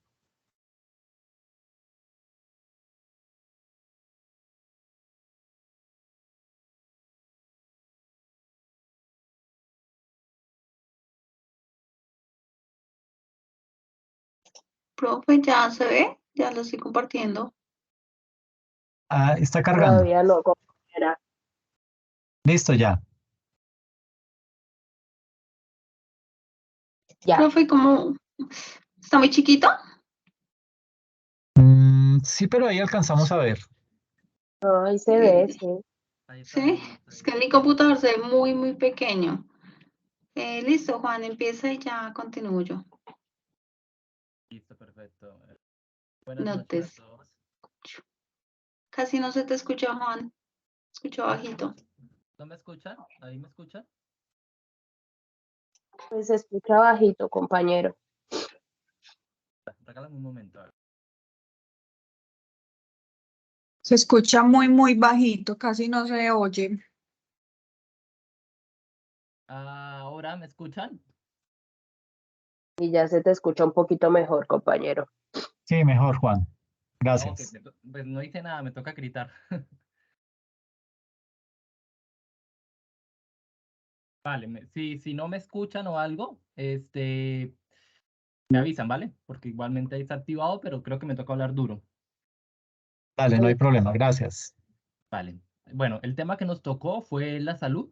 Esta exposición, antes que nada, pues se realizada con mi pareja, Luisa Fernanda Mendoza Ortiz, y mi persona, Juan Manuel Pérez Lozada. Listo, perfecto. Bueno, pásala, Luisa, por favor. Listo. Dentro de los primeros datos destacados podemos encontrar la calidad y el acceso con el que podemos evidenciar que estos puntos acá, de la calidad y acceso. Primer punto es que Colombia ha logrado ampliar notablemente la cobertura del sistema de salud, mientras que ya en el año 99 solo el 57,8% de la población estaba cubierto. Ese porcentaje ascendió notablemente hasta el 95% en el 2019. Como segundo punto, existe una enorme heterogeneidad regional en materia de indicadores de salud. Por ejemplo, la tasa de mortalidad materna en Caldas es de 32 por cada 100.000 nacimientos. Ahorita lo veremos en los gráficos. Mientras que en Bichada asciende a 412 por 100.000 nacimientos. Es una gran disparidad entre ambos. Como tercer punto, en Colombia existen apenas 1,7 camas hospitalarias por cada 1.000 habitantes. Esta cifra la ubica en el promedio en América Latina, por decirlo así. Ya por último, en calidad y acceso, durante el 2018, barreras como la oportunidad de la cita, la calidad del servicio, la ubicación geográfica del centro de atención, la cantidad de trámites para acceder a los servicios, impidieron que el 21% recibiera atención médica, ¿sí? Que esos problemas tenían problemas de salud o cualquier tipo de persona no recibiera bien su atención médica.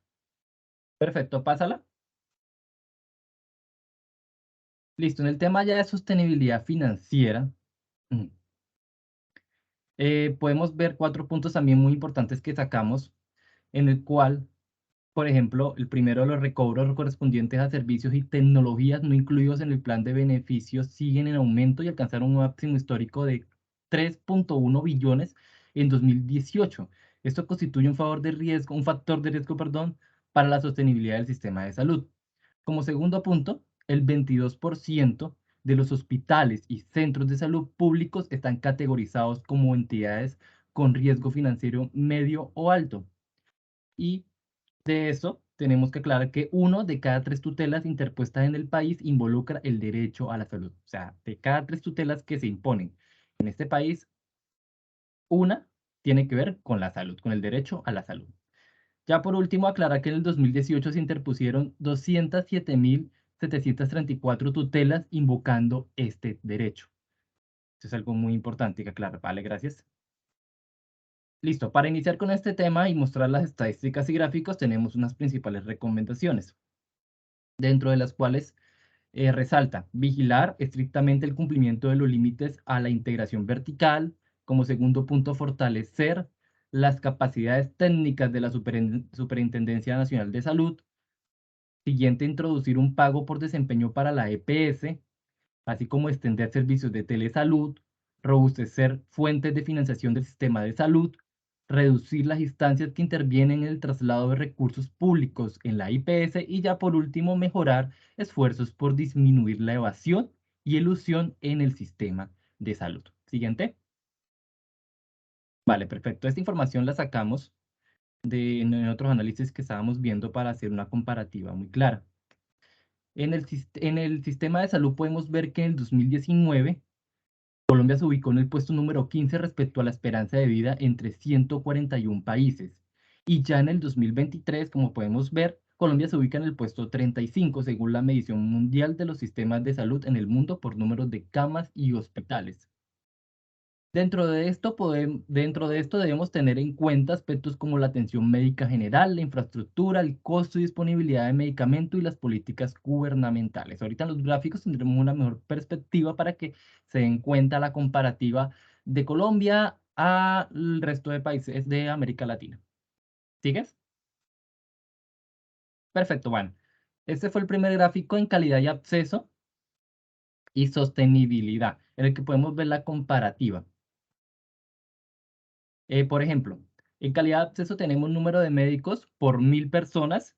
Eso quiere decir que el valor Colombia fue de 1,8 médicos por 1000 personas, colocándolo en el puesto 15 de 13 calificados. Y el mejor país en este ranking de 2019 fue Argentina, con 3,9 médicos por 1000 personas. Otra calidad de acceso que tenemos son las camas hospitalarias por 1000 personas.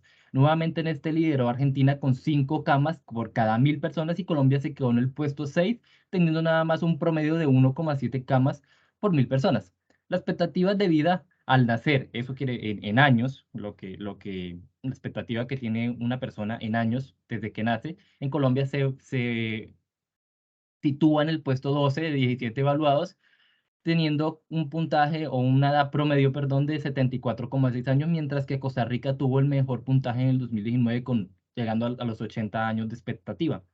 En la tasa de mortalidad infantil, o sea, muertes por cada 1000 nacimientos, tenemos a Colombia con 12,7 muertes por cada 1000 nacimientos, ubicándolo en el puesto 9, teniendo como mejor ranking a Chile, que tuvo mucho menos, casi la mitad, de 6,3 muertes por 1000 nacimientos.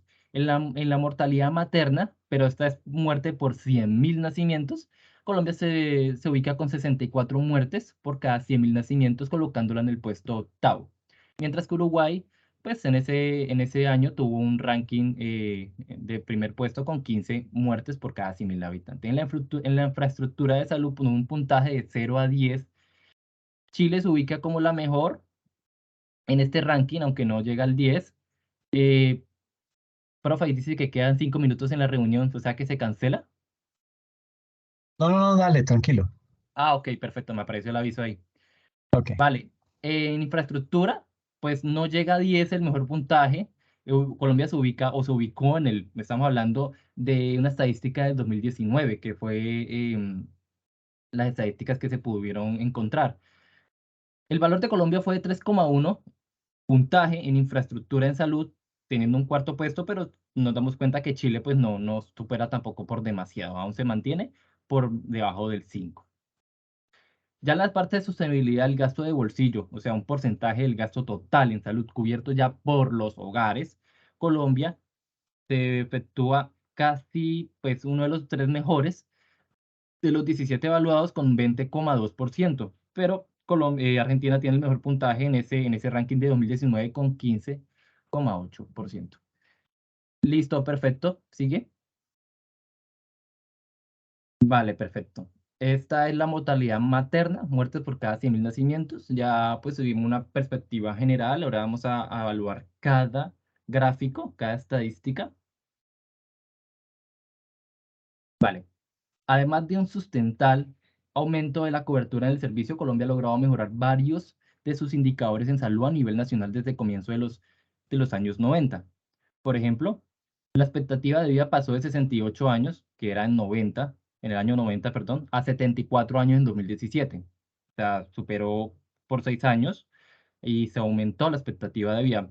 Mientras que la mortalidad infantil se redujo de 28 a 12 muertes por cada 1000 nacimientos en el mismo periodo. Es decir, en el año 90 había un promedio de 28 muertes por cada 1000 nacimientos y disminuyó por ahí promedio del año 2017, según la fuente de DANE, a 12 muertes por cada 100.000 nacimientos. Aún así, los resultados presentan una enorme disparidad regional. En esta gráfica que estamos evaluando en este momento acá, como pueden, bueno, se ve un poco borroso, pero ahí se alcanza a ver entre el primero y el último. Eh, Mientras que el departamento como Caldas, que está de primero, y Quindío, tiene tasas de 32,3 y 34,2, el indicador asciende a 393 y 317 aquí en la parte de abajo de Bichada y Chocó respectivamente. Esto es de mortalidad materna, eso quiere decir un número de muertes por cada 100.000 nacimientos. En Caldas y Quindío tiene un número de muertes muy reducido y muy diferente a lo que ocurre, según esta fuente, en Chocó y Bichada, que son casi 400 muertes por cada 100.000 nacimientos. Hay una diferencia abismal de más de 350 muertes entre un departamento y el otro.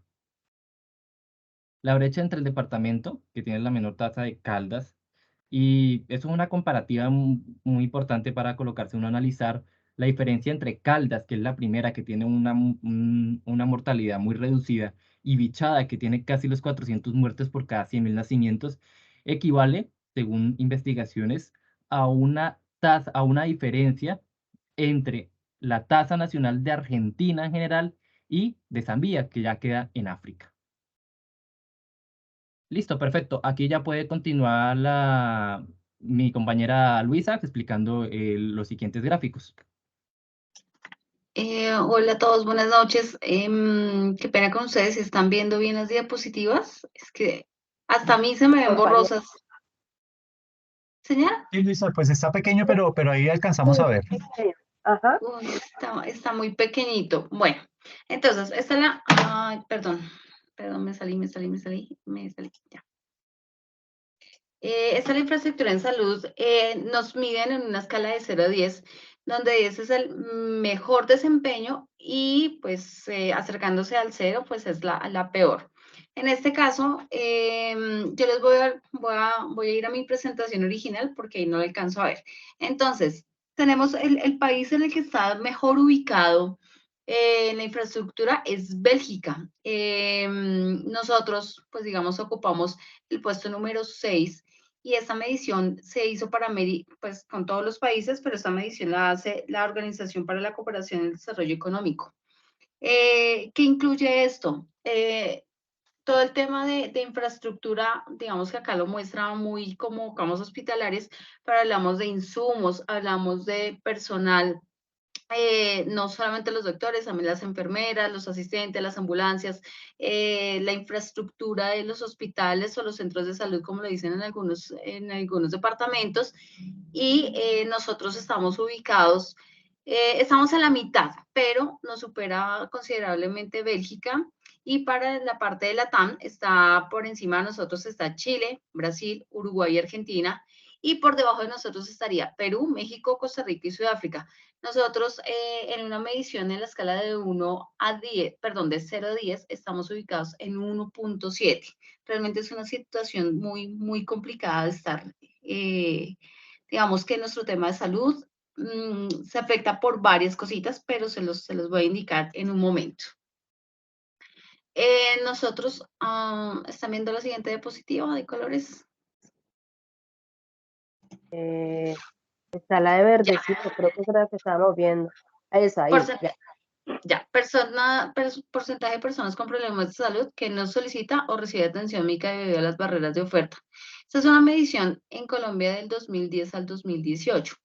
Pero, pues digamos que aunque la lectura estaba muy, pues nos hablaba la ley 100 del 93 y todas las estadísticas se sacaron hasta el 2018, pues Juan Manuel y yo también hicimos una revisión por aparte, estuvimos consultando varias fuentes, y entonces, pues acá hay un tema gravísimo en el tema de salud, es que a nivel mundial, y estamos hablando de todas las organizaciones de salud de todo el mundo, lamentablemente la corrupción está haciendo que el tema de salud sea muy complejo para todas las personas. Es decir, que de todo el planeta, solamente el 50% de las personas estamos recibiendo un servicio de salud. ¿Qué puede ser? No muy bueno, puede ser superior o puede ser muy alto, ¿sí? Pero en el caso de nosotros, en América Latina, realmente tenemos unos porcentajes de salud muy básicos y no porque no haya, digamos, el recurso humano. Lamentablemente los gobiernos hacen muchos, pues digamos que hay mucho robo para el tema de salud. Entonces, una estadística es que para que el tema de salud en todo el mundo se cura, necesitamos alrededor de 370.000 millones de dólares que nos servirían hasta el 2030. Pero ¿qué pasa actualmente? Que por año estamos perdiendo 500.000 millones de dólares en el mundo y estos vienen, esta plata se debería utilizar para los gastos de la salud pública, pero por corrupción van a las arcas de muchas personas y nunca a las personas que realmente lo necesitan. Colombia es lamentablemente, y me da pena decirlo, pero somos el país más corrupto para América Latina. y digamos que nuestro recurso, digamos que el presupuesto que se fija el gobierno, el 25% se supone que es para el área de salud y para cubrir todo el tema en Colombia, y pues de ese 25% que debería ser el recurso más alto, realmente no está pasando nada. ¿Cómo se hace esta repartición, digamos, en Colombia? O digamos que por qué se ve tanta la desigualdad. Nosotros tenemos 32 departamentos, pero esos 32 departamentos tienen sus alcaldías y sus secretarías de salud. Actualmente contamos con 38 EPS y 32 secretarías departamentales. También tenemos 1.122 secretarios municipales, tenemos farmacias, por ejemplo, el tema de las instituciones prestadoras de salud, que son las IPS, que ahí entran los hospitales, los centros de salud,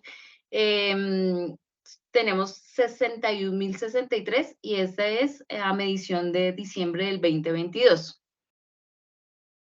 Y les voy a contar en parte de la investigación que nosotros tuvimos, tenemos casos gravísimos que han pasado en Colombia. Por ejemplo, en el 2011, en la Guajira, en un sector que se llama Albania, se hizo un contrato para evitar la mortalidad en los niños. Y era un contrato por 3.000 millones de pesos, donde realmente solamente se utilizaron 200.000. Entonces, ¿qué pasó con el resto del dinero? No se sabe, se investigaron las personas, fueron a la cárcel, pero los recursos nunca se devolvieron al Estado, ni tampoco se distribuyeron a años futuros. Y estamos hablando de hace 12 años. En el 2013, también, digamos que me disculpan si de pronto aquí hay alguien de la región, pero en Córdoba se presenta muchos temas de robos en el sector de la salud. Entonces tengo casos como había el cartel de la hemofilia, que es que son las personas que tienen problemas para que la sangre les coagule. Perdóname, la sangre se les coagula, perdón. Entonces, ¿qué pasó? También se hizo una inversión altísima para atender a los pacientes supuestamente, y eran pacientes que no existían. La estadística es tan complicada que en el año 2013 el Ministerio de Salud dijo que habían 13 personas para atender este tipo de enfermedad, y de un momento a otro salieron en el 2013 47 personas y en el 2014 81 personas. Son recursos que se giraron, pero que nunca fueron a ningún lado porque pues realmente no hubo el personal para atender. También en Córdoba también hubo un cartel que digamos que lo llamaron mal, los pacientes de la muerte de VIH. Es decir, fueron pacientes que fueron inventados. Hubo una IPS que se llamaba Confacol y a ellos les giraron 3.000 millones de pesos también, de los cuales solamente utilizaron 200.000 y se inventaron 800 pacientes. ¿De dónde son inventados? De personas que ya fallecieron, utilizan registros, como ahora los niños tienen registro o el número de su registro de nacimiento es igual con el que se hará su certificado de cuando ya fallecen. Hicieron muchos, duplicaron personas que ni habían nacido siquiera, y todo esto lo hicieron también en Córdoba. Y estamos hablando del 2013, del 2014, 2016. En el 2018 se robaron más de 6. Esta misma IPS dice así abiertamente, no, es que me robaron 600 bultos donde estaban las facturas con las que podían comprobar y hacer los recobros correspondientes, pero no pasó nada. Al día de hoy, aunque han pasado más de una década, estos pagos no aparecieron por ningún lado. Ahora bien, nosotros tenemos el Fondo de Solidaridad y Garantía, que antes se llamaba FOSIGA, ahora lo tenemos ADRES. Digamos que este fondo era, pues, digamos que era el que regulaba todo este tema en salud, pero lamentablemente a ellos también les hicieron muchas jugadas sucias donde les daban documentos falsos, donde, por ejemplo, en Buga, del 2003 al 2015 se generaron más de 2.000 accidentes de tránsito que no fueron reales. Entonces, ¿cuál es la modalidad? Yo presento ante la institución o los médicos o los directores de las clínicas, presentan en ese momento al FOSIGA la historia clínica, documentos, historias, nada real, pero aún así hicieron más de 2.000 fraudes al FOSIGA. por ende hubo una reestructuración y ahora es ADRES. El caso más grave, el caso más sonado en Colombia, fue en el 2011 con Salud Cop. Ustedes recordarán, algunas personas, o de pronto los que somos más mayorcitos, que hubo un desfalco terrible con Salud Cop, donde para que se dieran cuenta del desfalco que estaba cometiendo esta IPS, es que se generaron se generaron exactamente 8.000 cheques fraudulentos y la plata que recibían nunca fue a dar a los pacientes, nunca fue a ayudar al personal médico, nunca fue para mejorar infraestructura, sino eso se fue para ampliación de terrenos para golf. El que era el director en ese momento de Salud Cop, a él todavía siguen molestando mucho porque sus pisos eran supremamente costosos de la vivienda donde él residía. Y digamos que él tuvo por muchos años, y fueron 15 años de robo continuo, y pues aunque hubo una sentencia, realmente también es otro dinero que todavía la gente sigue colocando demandas, toda la gente, como decía mi compañero, lamentablemente en Colombia las tutelas, la mayoría son por temas de salud.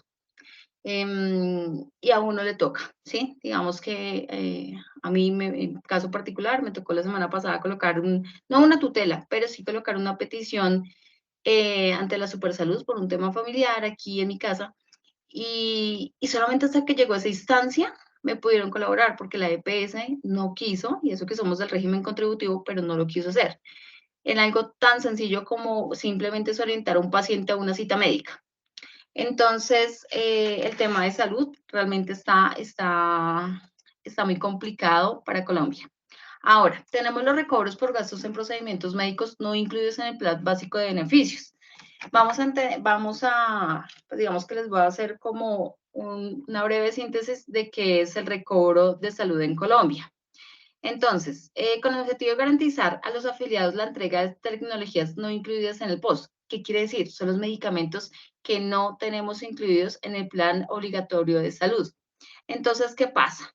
Las EPS o los doctores medican algunos o envían para hacer algunos procedimientos, y es cuando uno le dicen, ay, no, esto no lo cubre el POS, y entonces te tercerizan este procedimiento o este medicamento, y muchas veces no se consigue pues digamos que este servicio. Entonces, ¿cuál fue digamos que el marco legal para que se hicieran este tema de los recobros?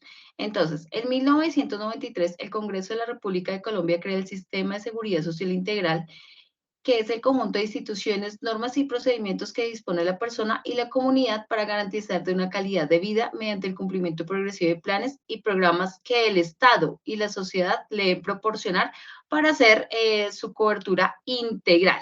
Es decir, no debería ser a medias, pero en el caso de nosotros está siendo a medias. Como eje fundamental de ese sistema, el Plan Obligatorio de Salud, todo afiliado a Seguridad Social y cuya prestación esté garantizada por las entidades promotores de salud, la tecnología POS deben ser evaluadas e incluidas en el sistema técnico. Y nosotros, digamos que cuando se creó esta ley, que fue en el 2011, bajo la ley 1438, decía que el plan de beneficios deberá actualizarse integralmente una vez cada 2 años. Es decir, esto fue en el 2011.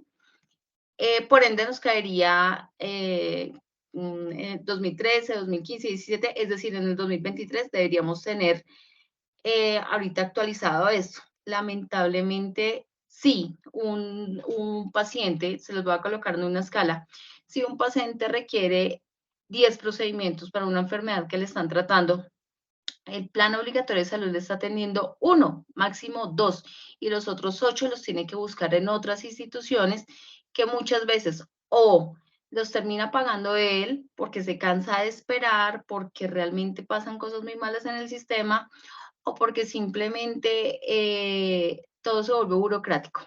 Entonces, los recobros en el sistema de salud quieren, o su intención es aprobar o desaprobar las tecnologías de salud no incluidas en el plan obligatorio de salud, ordenadas por los médicos tratantes de los afiliados, justificar técnicamente las decisiones adoptadas teniendo en cuenta la pertinencia con relación a los diagnósticos del paciente, registrar de acuerdo a la información suministrada por el médico tratante él o los medicamentos incluidos en el plan obligatorio de salud, y registrar de acuerdo a la información suministrada por el médico tratante los procedimientos que reemplazan o sustituyen equivalentemente en el Código Único de Procedimiento de Salud. Entonces, esto también ha sido fuertemente criticado porque por eso es que también muchas EPS quiebran. Ahora bien, tampoco le podemos dar solamente palo al gobierno o que haya un tema de desfalco. También entre las instituciones, lamentablemente a veces los mismos colaboradores dañan las instituciones. Hay instituciones donde sí se han girado los recursos y no los usan. Así como hemos visto que a los niños, por ejemplo, les dan alimentos en algunos sectores de Colombia y los dejan vencer o útiles, también en el tema de salud ocurre exactamente lo mismo. Muchas han intervenido muchas clínicas porque además de que no prestan el servicio, pero no porque no haya el recurso, es porque los colaboradores no los quieren dar. Entonces se pierden, son medicamentos que claramente después de que expiran ya no, pues no van a servir para nada. Instrumentación, aparatos quirúrgicos, todo eso en algunos sectores de Colombia no son bien usados o los colaboradores no incentivan a, pues digamos, a practicarle a los pacientes el debido proceso para tratar su tema de salud. Ahora acá tenemos la categorización de riesgo financiero de los hospitales y centros de salud públicos. Pues digamos que lo expliqué anterior, pero en este momento en esta gráfica dice, a pesar de la opción de medidas de saneamiento en 2018, el 22% de los hospitales y centros de salud públicos estaban categorizados como entidades de riesgo financiero medio o alto. Lamentablemente en Colombia pasa algo, en Colombia y en todo el mundo. El tema de salud es muy complejo a nivel mundial, pero lo vamos a hablar aquí a nivel nacional. Hay departamentos donde se giran recursos muy altos para la prestación del servicio y aunque en algunos casos hay las mejoras y se utilizan amablemente, hay una desigualdad entre los departamentos. Y la parte sur de Colombia es una de lo que es la parte Pacífico, y la parte sur de Colombia son los más afectados. Los sistemas de salud son casi que no hay, o sea, literalmente no hay. O si los hay, las personas tienen muchos problemas para llegar. Es decir, no cuentan si hay ríos, no tienen un sistema donde los puedan llevar. El tema de las lanchas no siempre va a servir. Por ejemplo, pueden tener un buen hospital, pero ¿qué pasa? Casos muy, muy locos que viene esta investigación. Hay una infraestructura de un hospital muy bueno, pero no hay ambulancia. Entonces, ¿qué pasa? Pues cómo van a llevar la persona que le esté dando un preinfarto o algo así, no va a poder llegar. También hay ambulancias que no están dotadas, hay medicamentos vencidos, hay camas que ya realmente no cuentan con las condiciones de bioseguridad. Entonces, todo esto lo que hace es que generemos, en algunos lados se ven cosas muy buenas y en otras realmente que dicen, venga, esto viola totalmente los derechos humanos de cierta población o de ciertas poblaciones. Tenemos acá también, bueno, esto ya lo habló mi compañero, que son las tutelas que invocan el derecho a la salud. Entonces, esta es una gráfica de cómo ha ido creciendo significativamente las tutelas. Estamos hablando hace 23 años, pues teníamos un margen relativamente bajo. Y eso que ya se había hecho hace 7 años la transición de la ley del 93, y aún así al 2018 teníamos el 34.2. Esta curva, pues la vi que bajó en el 2020, ¿pero por qué? Porque teníamos pandemia, ¿cierto? Entonces ya los temas de salud cambiaron, entonces ya se generaron las teleconsultas y todo lo hicimos de una manera pues apropiada al momento que está viviendo todo el planeta. En el 2021, en el 2022, ya la gente tiene una desconfianza total en el sistema de salud por los procedimientos, porque los mismos doctores, y yo lo hablaba con una persona que trabaja conmigo y que su carrera es medicina, me decía, a veces no es que nosotros no queramos enviar a un paciente a hacerse sus tratamientos, nos lo prohíben desde la dirección, bueno, eso tiene un nombre, desde la dirección científica creo que se llama, no nos permiten enviarles a hacer ciertos tratamientos o ciertos exámenes porque son muy costosos y no van a estar dentro del plan obligatorio de salud. Entonces aquí es donde vienen las tutelas, viene la supersalud, viene el ministerio y pues al final terminan haciendo. Pero ¿qué pasa? Volviendo, digamos que les recopilo un caso que pasó también con esta IPS que les decía de SaludCop. Una persona necesitaba un tratamiento urgente, y estoy hablando del año 2008 más o menos. Tenían que quitarle una partecita como en la cabecita y tenía muy pocos meses para hacerlo. La IPS se demoró en darle respuesta 6 meses, la persona perdió la vista. Y después cuando llegó lo tutelé y todo, pues le hicieron, en su momento le dieron 280 millones de pesos como para resarcir, pero lamentablemente ya no va a recuperar su visión ni por más plata. Entonces, esto es lo que también hace que el sistema de salud sea tan complejo en Colombia. Y pues ya, esto es como lo que tenemos para comentarles nosotros desde esto. Es un tema bien para revisarlo, para pensarlo todos nosotros. Yo también tengo personas que están en el régimen subsidiado, realmente les toca hacer cosas que levantarse muy temprano y todavía hacer filas, y hay lugares donde son inaccesibles. Entonces, pensaba que eso solamente era para Colombia, pero realmente el tema de salud es muy complicado en todo el mundo y pues el tema de corrupción nos pega aquí y nos pega en otros lados. Entre los países que han mejorado su calidad de vida, pues en el ranking que salió en 2020, no estaba Suecia, pero de pronto ayer, antier, se enterarían que es el primer país en el mundo que aprueba no más consumo de cigarrillo. El tema del cigarrillo, del tabaquismo, es un tema de salud pública y es el país que lo prohibió total. No hay comercialización de ninguna índole, ni siquiera para las personas, digamos, los extranjeros o las personas que vayan a visitar el país. Entonces, pues es una gran reflexión que deja eso. Se pueden crear políticas, se pueden hacer cosas muy buenas, pero pues esto va de la mano tanto del gobierno como nosotros, los usuarios. Y pues esa es nuestra presentación y muchas gracias a todos. Gracias, Perfecto, compañero. Juan. Gracias, Luisa.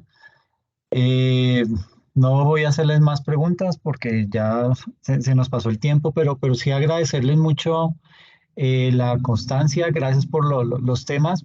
No eran fáciles, pero bueno, digamos que daba para mucho que hablar. Se los agradezco muchísimo. Y pues nada, ya ahorita les califico, les publico las notas para que eh, digamos que quedemos al día con todo. Bien. Luisa, no sé si me puedas regalar un minutico al final, porfa. Claro, profe, sí, señor. Sí, señor, Ok, muchas gracias. Muchas listo. gracias a todos. Entonces, sí, les agradecemos muchísimo y entonces nos vemos dentro de 8 días, ¿ok? Listo, Sí, profe. señor. Muchas gracias. Feliz noche para Muchas todos. gracias, profe. Gracias, profe. Saludos a Buenas todos. noches. Gracias, a hasta todos. luego, Muy bien. profe. Hasta luego a todos. Gracias. Muchas Chao, que gracias.